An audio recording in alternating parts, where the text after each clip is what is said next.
little tiny story before we introduce the next part of the program. This rabbi was known far and wide for his words of wisdom. And every time the rabbi spoke, almost inevitably, his disciples would get up and dance and sing and smile and cheer because his words are so inspirational. But one time, the rabbi was noticing that there was a man in the corner of the room. As soon as he began to speak, the man's face became dejected. And by the time his presentation was over, while everybody else was singing and dancing, this man was actually in tears. The rabbi called the man over and said, "What's wrong? Did I say something to offend you?" The rabbi said, "No." The man says, "No. I have such little education, and I had such high hopes of learning from your lecture, but as soon as I came and heard you speak, the first words out of your mouth were over my head. I couldn't understand a single word you had to say, and I realized it was hopeless." And the rabbi said, "Oh, please, let me just try again. I feel so bad." The man says, "It's hopeless. I have such little background. I can't even begin to understand it. Please, don't embarrass me again." The rabbi says, "Please, just listen to me and give me a chance."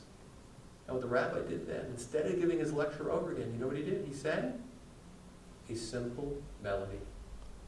And when it was over, the man was smiling just as much as the rest of the rabbi's disciples. Ever since then, whenever the rabbi would give a lecture, he would also ensure to sing a melody, because he knew there are many pathways to people's hearts.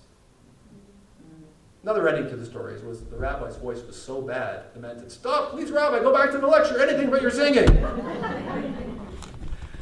Anyways, it's a beautiful story, and I shared it with you because music has always been an important part of the Gelcer storytelling tribute. And why is that? Because maybe a story might shed light on an issue, but music has a way to hit us, and in ways sometimes the stories don't. So I hope some of the stories I shared with you touched you, but if they didn't, I'm going to invite our wonderful guitar player, Brian Katz, back onto the stage to lead us in some more music. So a big hand for Brian.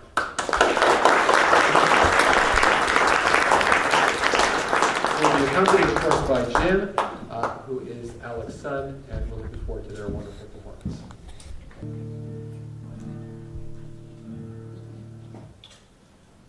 Jim and I have found ourselves on the stage together over many years now, in all kinds of contexts, but I think the first music that brought us together was klezmer music, playing some gigs with the Flying Feather klezmer band.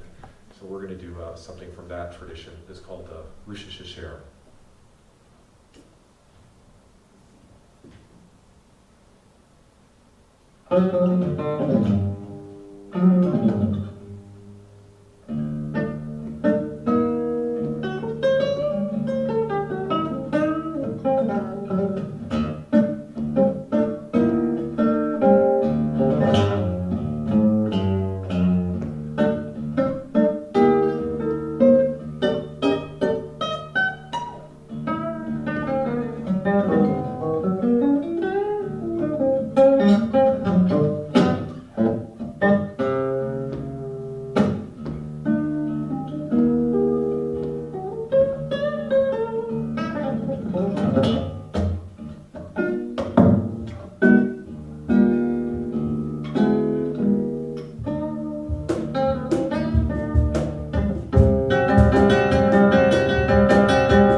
ay, ay.